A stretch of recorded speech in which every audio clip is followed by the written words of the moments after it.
Oh God, it's another Monday. What does that mean? That means another episode of Zero Detraction coming at you. Yeah, all of that and a bucket of kittens. I Bucket of suppose kittens. it's a bucket of kittens. Yeah, Mm. it goes with the theme. One of my favorite lines from the old TV show Frasier, which is like a throwaway line, but I don't even remember the setup at all. But he said, "I'm so mad I could kick a kitten through an electric fan," and that's. Just something I say for myself time to time, apropos of nothing, of course. I don't know. I think we're peeling back some things here. I see you. I'm just kidding. No, but you know how it do. Welcome to another episode of Zero Detraction. It seems like we put one of these out a week or something like that. We're trying to. We've been rocking and rolling this year, so knock on wood that we keep producing. Yeah, I think we've only missed 1 or 2 weeks this calendar year so far, so it's pretty good. But yeah, if you just stumbled in here for the first time, yeah, we'll pat That's ourselves on such the a back. good metric, right? Just of total production of content, right? Like that's Obviously, a good. yeah, the number of episodes that we release is our metric of success. It doesn't matter about downloads, doesn't matter about email signups. It's just all about getting the episodes out. Exactly. Actually, there is actually something to be said for that. If I'm being honest, like we cleared that one, but like when you're in the early stages of a startup, and which a podcast is a kind of startup, right? When you're in the early stage of startup and you can't measure revenue because you don't have a product to sell yet, and all you're really doing is talking to customers and exploring things. The number of conversations that you have is a perfectly reasonable metric, right? And so the thing that in order to get a podcast going, you have to make podcast recording, and so getting the episode up is probably the definition of success. And then like one click better each time, but getting it up is the definition of success. That's a very awkward sentence to say out loud on a podcast. But anyway, back to this. It's like when you start a YouTube channel, everybody wants to be like, oh, I'm going to be high production value, and so I'm gonna wait until I have like this really good video before it goes live. And the key is just get a video live, because you're going to be pretty embarrassed by the first one, no matter what. So you might as well start getting the shit out now, so you can get in the routine of putting out videos and then get one click better every time. Well, we obviously weren't embarrassed by ours because we just threw ours back up on LinkedIn, the Startups 101. So feel free to check out that first episode. But the From 2 years podcast ago. has definitely shifted since then. So we'd love to hear your feedback in how we've pivoted the podcast. Yeah, we've got a whole ethos now. I think we've got a pretty well solidified, I don't know what you would call it. Unstructured. I think it's unstructured. It's definitely unstructured. You probably can't tell from listening to that first episode, but that was highly structured. Like we had a Google Doc with a table in it with like all the things that we were going to cover. And this time, before we hopped onto the live stream here to record this episode, we said, what do we want to talk about? And we said, I don't know. And then we came up with something. And then we're like, okay, let's design a game around it. Went back and forth with Cass for a second, got a game out of it, and then pressed the record button. And all of that happened in just a few minutes because this live ethos seems to be working for us. Like our podcast audience has doubled this year. So it's awesome. Boom. There we go. Boom. Speaking of the podcast, as I mentioned before, welcome to Zero Detraction, a podcast about how first-time founders create companies that scale. The only way a company really scales is through pricing. So we thought it would be a good idea to hop in and do some pricing. Cameron and I did a office hours segment, I don't know, maybe a month ago, something like that, where we talked about pricing and we just answered questions around pricing. So we thought, let's actually take pricing a little bit deeper on the podcast and get dished up by Cass some pricing scenario. So here's the product, here's our pricing strategy, and here's why we priced it that way. And then Cameron and I will react to them in real time. As usual, we have not seen any of these in advance. These are all, when I read them on air here, is when we will hear them for the first time. So are you ready to dive in? Yeah, I'll just add. Yeah, no, I'll just add one quick element, kind of always ground us in kind of for me, really looking at the risk components of the business, right? So we often talk a lot about the desirability. So what evidence are you getting from the traction? Now we're really testing that viability. So can this actually get us to that scalable technology venture and ultimately be that company that we think we can? And so oftentimes we're getting that evidence around, hey, we're getting demand in the market, but is that really connected to a pricing scheme that will actually allow us to get to that future state that we see ourselves in? Or is that traction just because, hey, they're seeing I'm getting a lot of value for a really low price point that ultimately isn't sustainable for you and your venture? So I look forward to Or it diving in. backfires, Or it and that backfires. really Yeah. low price point turns everyone off because they think you're cheap shit.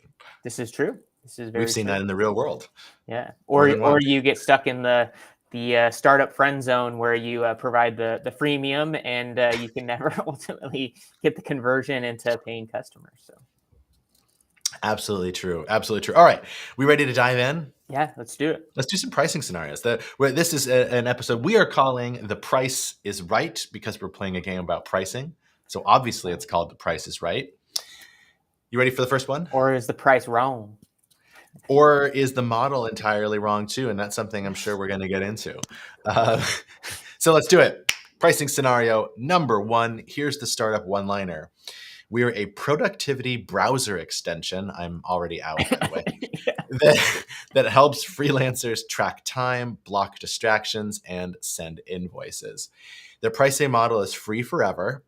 Optional pro tier at $4.99 per month, which includes analytics, integrations, and unlimited invoice history. No usage-based charges, no team plans.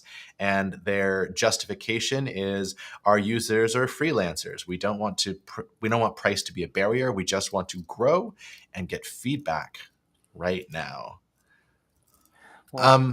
Well, yeah. I mean, I think there's so many things already wrong with this. So first thing is this sounds like a feature, not a startup. For one, so I think we'll have to share a recent article that we co-authored related to that particular topic. But I think thinking that the price is a barrier already comes off that you're hesitant that you can actually create the value that you're thinking you're going to create. And so, psychologically, you're like, oh, well, if they might not be willing to pay for it, means you might not be creating that actual leap in value for them to actually, pay you for it. And so, the other side of that is if you can create immense amount of value for them, they would be willing to pay for it because they're getting time back or their cost savings or whatever those things might be. And then I also think of, in terms of productivity app, thinking of data analytics is what they're paying for. I don't know that someone who's super productive is going to want to go back and be like, hey, let me look at my dashboard of my week to see what that looks like. I think they're probably just going to continue to execute. And so I think what they've monetized isn't really probably that interesting to this core customer. But I think there's a variety of elements that seem wrong from the get-go. But I think those are the first things that come to mind. What about you, JDM? Yeah. Oh boy, I think is my thing. It's always tragic when somebody pitches you a nonprofit and doesn't know it. But yeah, this is never going to work, right? And it's not going to work for any number of reasons. So one, calling it a productivity extension that tracks time, it's related to invoices, which leads me to believe it's another time tracking tool like Toggle or the 400 other ones that are out there. It's an exceptionally saturated market, and a lot of them target freelancers, and so that it's going to be hard enough to stand out for something like that. And a lot of them already have browser extensions like Toggle does. So I'm not clear what it is we're even offering here and why there's value in this.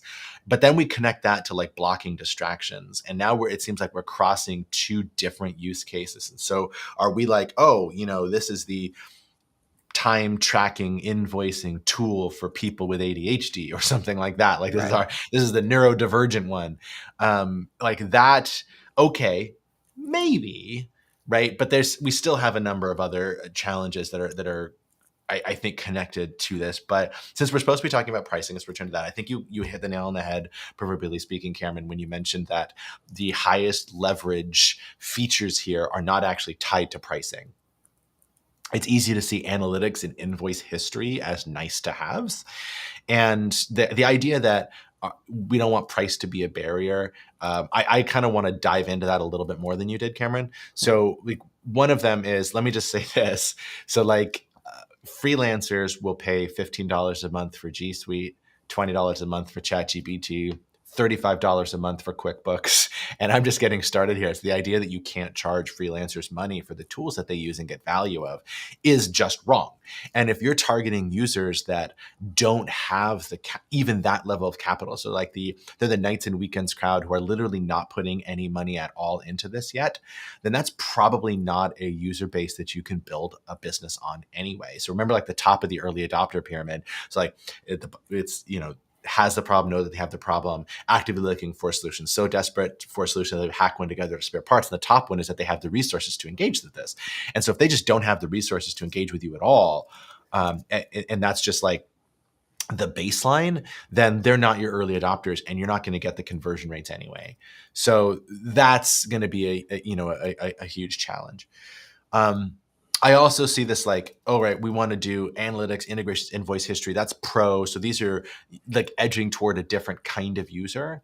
This is where I'm going to have a problem, because you're not going to have a freemium to premium path unless you're dependent upon the success of those in the free tier in their own businesses so that they cross the boundary to something else. And then when you eliminate some of those growth paths, like saying we're not going to have any teams plans, then we're also cutting off a lot of that kind of stuff too. So I just think this is a whole bunch of no, as far as I'm concerned. I concur. I have nothing more to add. All right, so Cass, let's do another service up.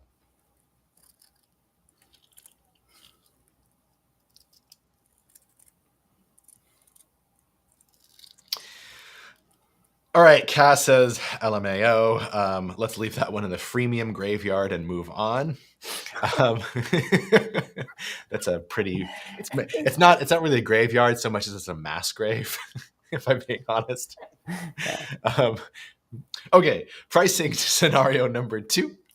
We're a vertical SaaS tool for boutique fitness studios to manage classes, track attendance, process payments, and handle waivers. $49 per month flat, no per user pricing, no per location pricing, includes all features, unlimited staff. Founder justification: we wanted to keep it simple and avoid nickel and diming small business owners. Plus, our competitor charges $139, so we look like a steal at $49. Well, I mean, I think they're losing out on some potential opportunity. One, for like, if they have multiple locations, you have kind of a one size. Hey, here's say a boutique, might have 4 or 5 locations. So I think that's a missed opportunity. I think my mind jumps to, yes, they're trying to be the low cost option, but are they trying to add additional value outside of what the existing, competitors are already at? And so coming in at, I think it was even less than half or more than half of the price. So I think it just kind of signals that it might be a cheaper product potentially, but I would have to know more. It doesn't seem like there's a ton of bells and whistles to it. So that could be certainly something there, but I don't know, just not a super glamorous product, I guess. But I guess like the part of it is like, do they already is this for like boutique fitness facilities that don't have such tools already? And so it's like, this is kind of an initial on-ramp into it.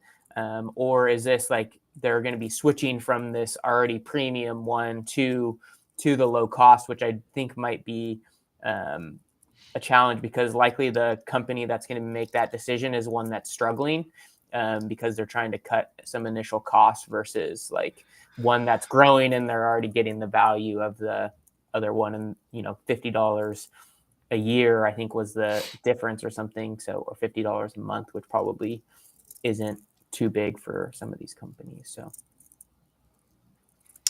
Yeah, I don't have a lot to add. It's just uninteresting.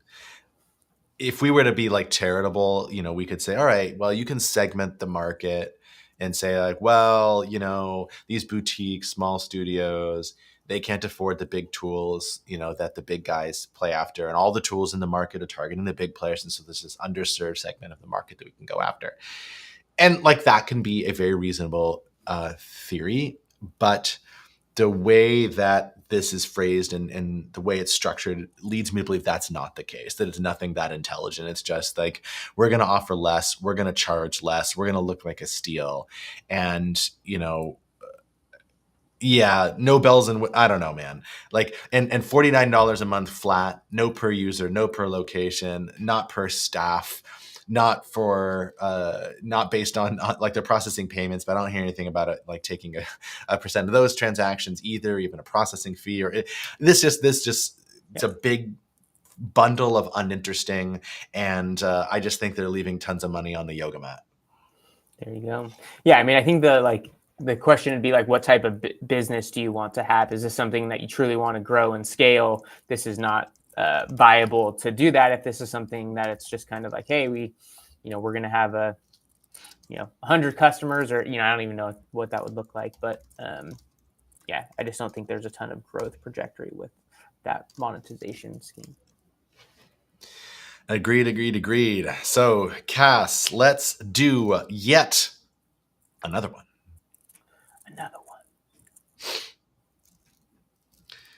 All right. Okay, I may have made a mistake because I told Cass that the last business was boring as fuck. And so now Cass is threatening to spice things up with some enterprise delusion. Perfect. So here we go. Let's lock and load. The startup is, we're building AI-powered internal tooling for mid-sized companies to generate and summarize meeting notes, assign tasks, and draft follow-up emails. Think Notion meets Slack meets ChatGPT, but for teams. That part is in quotes. I didn't add that myself. If you heard the air quotes, that's because I'm reading them. So this AI-powered tool for mid-sized companies summarizes meeting notes, assign tasks, draft follow-up emails. Notion meets Slack meets ChatGPT, but for teams. The pricing model, flat $10K annual license, no user cap, no metering, no usage tracking yet. And the founder justification, we want to look enterprise ready, high price, high value, and companies can afford it. Besides, usage-based billing felt too complicated right now. You want to kick this one off? Yeah, sure. Why not? I guess it's my turn. So I'll just reply with, I'll say this, like, I didn't hear any enterprise features.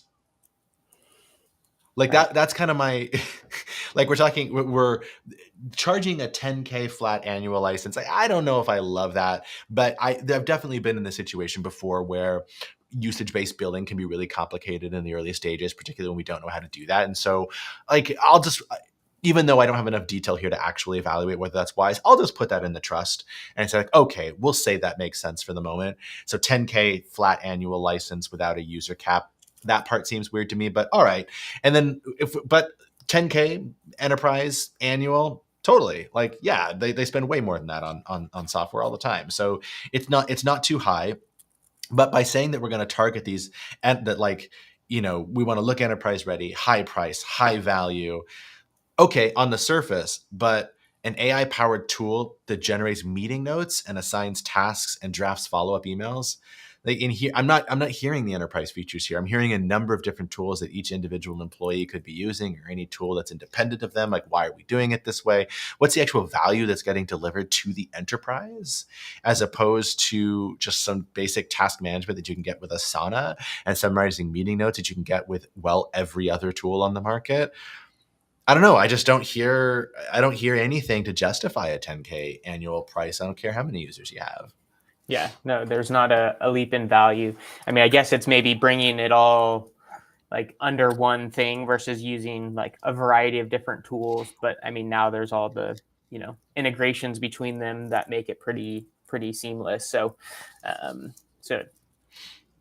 maybe it's not having to set all that up, but ultimately you're still having to set up the adoption of that. And if it's enterprise, right, there has to be a larger set of adoption for a variety of users versus just like a couple people using this 10K tool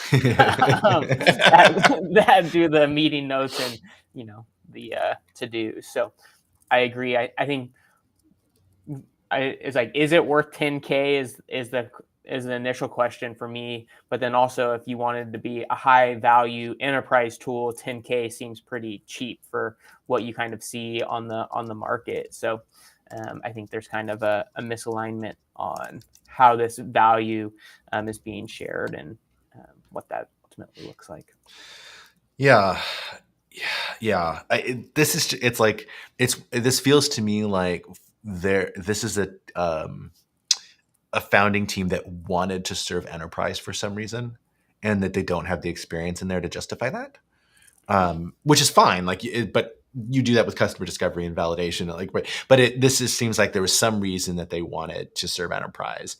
Maybe an advisor pushed them in that direction, or maybe they just like the higher sticker, and so we're going to go enterprise, and so here we are going enterprise without really understanding the pains of large enterprise. So I don't know. It's either like cosplay or corporate cosplay, or on the other side that they're just catfishing. But I'm out, as they say. Fair enough. Straight Delulu. I'm grumpy today. Straight Delulu. Should we do one more? Let's do one more. All right. Cass says we're going to ride the Delulu train all the way to Churn City. So let's take it away. All right. We are a B2B SaaS for mental health clinics to manage client intake, session notes, and billing. Our wedge is modern UX and integrated telehealth tools. All right. There are competitors in that space. I'm familiar. And my wife's a therapist. I'm familiar with some of them. But pricing model: pay what you can. Just gonna pause on that for a second. Do people actually do that? Pay what you can. I've never heard. Yes, but not at this. Yes, but it's usually like donations. Like pay what you are willing. What do you think this was worth? Yeah, I see it with digital downloads. So like when a solopreneur creates like a useful template or something like that, and they want to sell it, you can throw it up on what's that site where you can list things and download and it captures pricing for you. It's a really handy tool for freelancers. It'll come back to me. It's you've definitely heard of it. It's a big one. Anyway, I'll come back to a minute. A lot of times on there, you can have like a name your own price thing so people can declare value. And that can be interesting because it's not really about turning it into a business itself. It's like a low cost way to get paying people in the door. And then you have them on the list, they're interested and they're compelled by it. And based on what the price signals, you can actually use that to double down, right? Because now you're just getting data from stuff like that. But for SaaS, I don't think it would really work outside of having something like,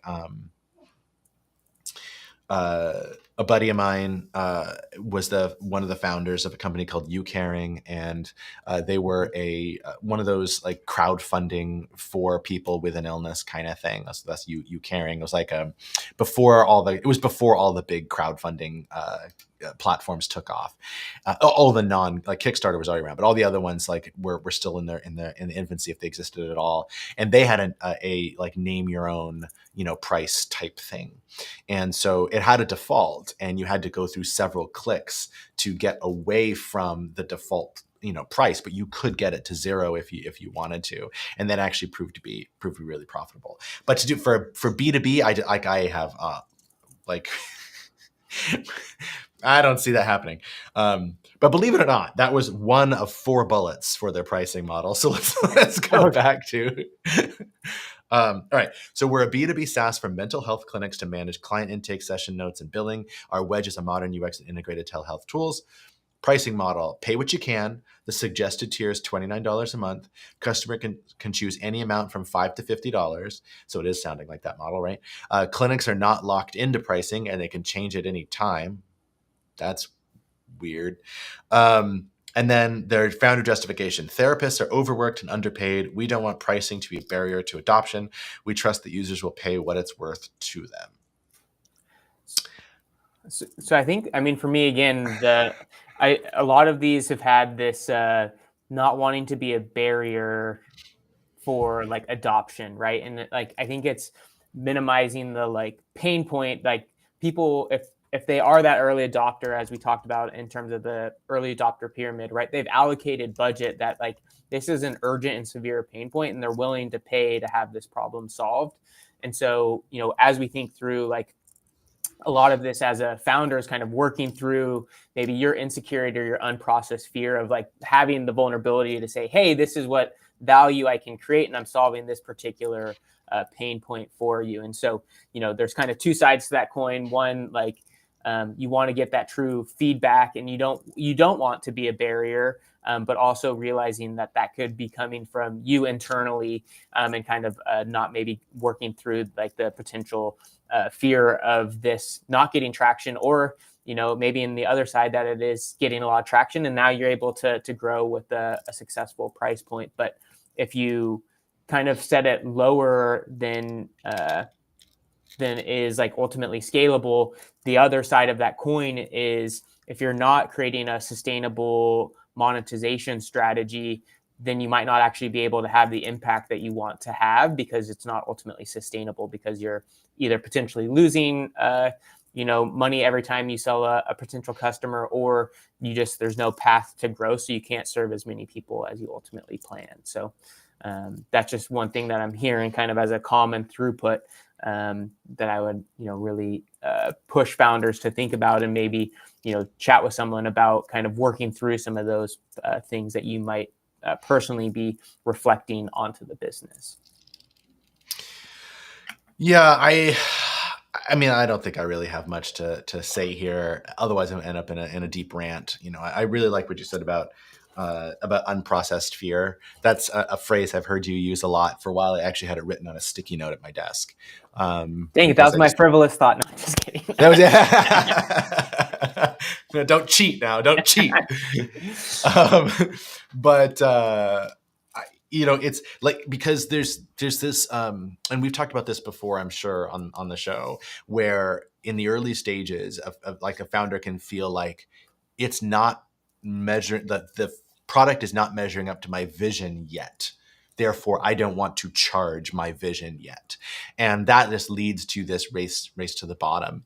And I think we told this story maybe recently, but one of the founders in the Traction Lab portfolio, they they were running these experiments to see how pricing had affected their signups, and they had a free trial. But so all that they really changed was what the price. Changed the price that was listed on the page to sign up for the free trial. So that was really all that they changed at all, was that.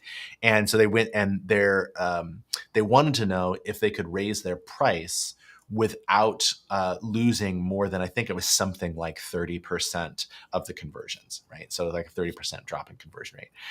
And so they went from, I'm going to make up some of these details because I don't remember it all off the top of my head here, but it was something like, it was $50. And so they wanted to check 100, 150, and 200, or something like that. Mm-hmm. Per month. And so they ran this experiment, and what they saw was actually the conversion rate went up as the price increased, until it leveled off between the top two had leveled off.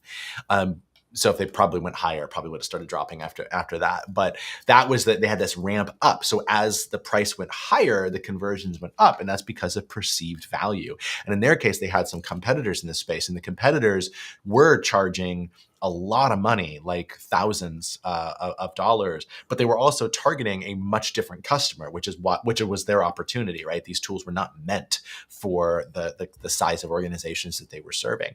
And so that created an opportunity, but it was still an anchor. And so in customers' minds, because even though they can't afford that bigger tool and it's not really right for them because it's for much bigger companies, that was the anchor. And so you go too much south of that anchor and you are perceived to be not very valuable because you're charging not very much money. And so it's really important to keep in mind that whatever that insecurity is that you're feeling, that there is a flip side to that, and that there is a balance to be had, because if you swing that pendulum too far the other way, you're actually going to really undervalue what you have. So yeah, I mean, otherwise this just seems like a passion project, right? It's like somebody is a therapist or close to therapists. They have experience in this space and they're getting, raped by all these tools. And so, we're gonna, do this, pay what you can model to help them out. But what you're really saying is this isn't very valuable. If you want to chuck us some bucks, fine. Yeah, part of it too is just the unpredictable nature of pay as you want, and then you can also change what you're paying. And how do you build your team, or how do you build any growth strategy related to that? Especially even as you're okay, I'm gonna go to market and it costs me X to bring in a customer, but then you're not sure how much they're going to pay. Does that even equal out? And so those are just certainly things to think about. Is for me, as I reflect back on kind of the conversation, is price is certainly a signal of value. And so are you wanting to be that premium offering, and your price needs to reflect those things? And then secondly is really thinking about your the way in which you're monetizing really speaks to what the potential lifetime value would be. And for some of these, it seems like it's going to cost you much more to get these companies or individuals become customers than they're ultimately going to be paying you. And so you're actually losing money every time you bring in a customer. So totally. And instead of measuring your MRR as monthly recurring revenue, it's going to become mostly regret and rationalization is the new MRR. Oh, did you get some help from Cass with that one? Or no, Cass gave me a different one and I didn't like it. So I did spend a little bit of time while you were talking thinking about a different one. So the one that I saw you going ooh, I have a good one. I was, yeah, because I was thinking, because this is the one that Cass came up with. So Cass came up with let's see, it said at this point their MRR stands for maybe revenue, realistically not. I was like, let's get the extra N in there. It's not a very good pun, but I'm like, I bet there's one in there. So yes, you saw the gears turning. All right. Well, I think that's probably all the time that we have for the formal part of the episode. Before we get into our frivolous thoughts, a little announcement. So coming soon, maybe next week's show, maybe the week after, we are going to start having a little referral program on Zero to Traction. Woo! Yeah. So Cameron and I are still ironing out the details, but we always annoy you at the end of every episode with, please refer us to your friends. We really need friends. And that's probably not going to stop it. Maybe we'll get lighter. But what we want to do is start actually incentivizing that a little bit, because we've really appreciated the referrals that you guys have given. We've actually, a lot of our growth this year has come from you guys referring friends, and we really appreciate that. And from some of our close partners, referring us on Substack and that kind of thing. So we want to start rewarding that a little bit, and kind of giving back. So we're just finalizing the tiers, but basically it's like every referral that you throw our way on Substack, and again, it's a free Substack, right? We're not taking any money from any of this, but for every referral that you send, you earn a point and get a certain number of points and get something back. So when you think we'll have that ready, like next week after, something like that? Yeah, so I've set it up, so I think it's just for us to have a conversation, but just like a high level thoughts, or certainly access to some time with Josh and myself, so some coaching sessions, and then also this is in support from our sponsor, Attraction Lab. So we will be the big referral reward will be access to the community potential accelerator paths there. So that might be something. And that ain't cheap. Yeah, that ain't cheap. So, but I think that's targeted at about 25 referrals. So you really got to be sharing that link and getting, sharing that with founders. So, but nonetheless, I like that we've spent this entire episode just thoroughly roasting like these pricing models, and then we're like, hey, if you want some one-on-one time for us to roast you, share the podcast. Well, I don't know. People might want to sign up for the Thrasher. It's the shredder, okay? I am the shredder of business model, not the thrasher of dreams. Oh man! Although I do like to say dreams are where startups go to die. Share more. Well, maybe that'll be my frivolous thought. So let's pivot right on into frivolous thought. So, it's been a while since I've talked about this, but one of the things that I used to talk more about on social media before I just found a niche in talking about traction all the time, was I used to talk about the metacognition of entrepreneurship a lot, and it's still like a really big passion of mine. And you probably see this show up in a lot of what I do is like this metacognition means thinking about thinking. So the idea is that's like instead of just stuff. No, it's not nothing that crazy. It's more like instead of just a framework for how you do something, it's why that framework makes sense in our minds, like why we can process things the way that we do, and how to think about the process of entrepreneurship and that kind of thing. So. And one of the things that I used to talk about was this, and I like to phrase things in controversial ways, which has not changed. But one of the things I used to say was that dreams are where startups go to die. And because dreams are places where we don't do, dreams are idle, where anything is possible. You can fly in your dreams. You can do all kinds of things in your dreams. The only thing that you cannot do in your dream is make progress. And so if you take this startup idea that you have, it's idea for anything, any dream of yours, any passion of yours, it doesn't have to be a startup. It can be a hobby. It doesn't matter. Like whatever it is that you really want in life, as soon as you start parking that in dreamland and having it be the thing that you visit while dreaming, daydreaming, night dreaming, whatever it is, you've put it in the place where you have made it fundamentally impossible to make progress. And that's not to say that we don't want to, quote, dream big or think about this could be a big thing. But what we want to do is park the idea in goal setting and not in dream casting.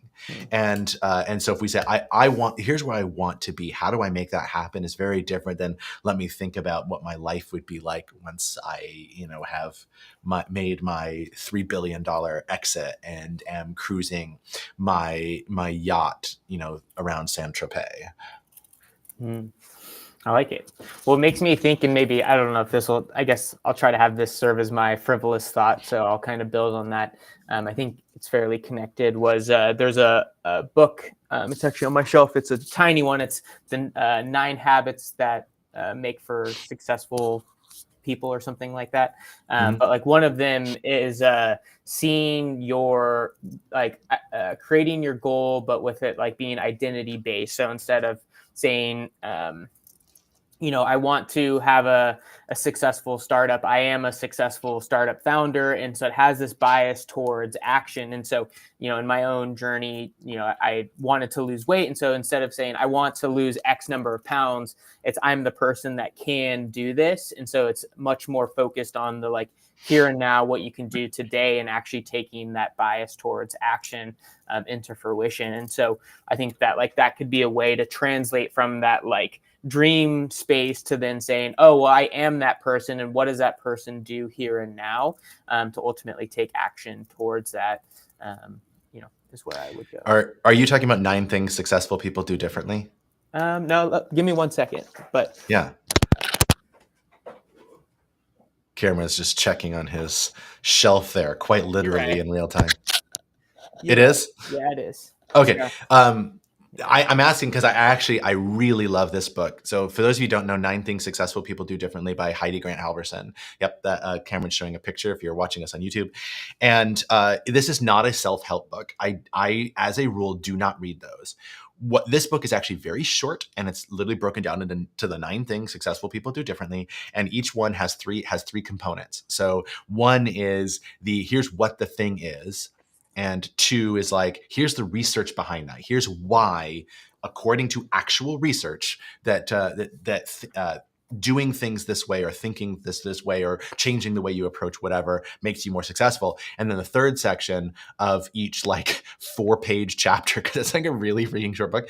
The third one is, here's how to put that into action right now in whatever it is that you're working on. And so it's really just absolutely fantastic. If you want a very quick read for here's how I can, just approach things differently about, getting specific and seizing the moment. And I don't remember all the other ones, but I'll triple underline that recommendation. Yeah, no, it's a super powerful book, quick read. And, particularly I would read it with like, what is that specific goal that you're trying to tackle, and use that as a tool and template to start to put action towards that.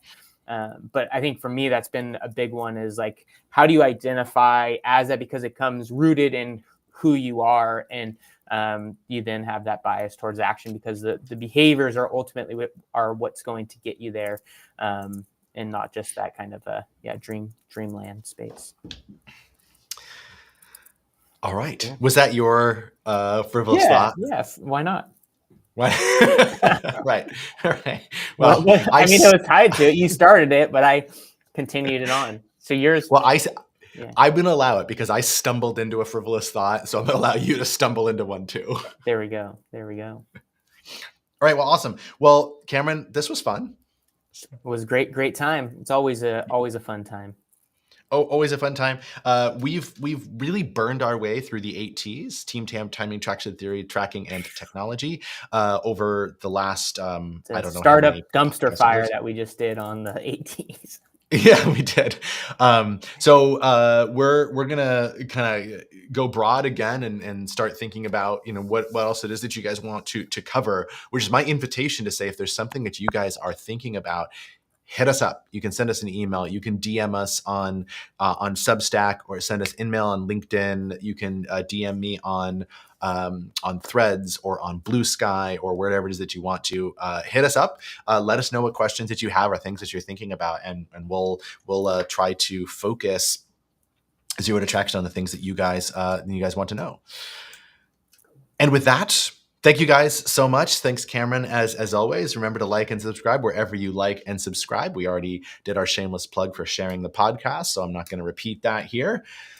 Cameron, any closing thoughts? No, just appreciate the time. And we appreciate you having us in your ear each week, and hope to be in your ear next week as well. All right. Well, thank you all.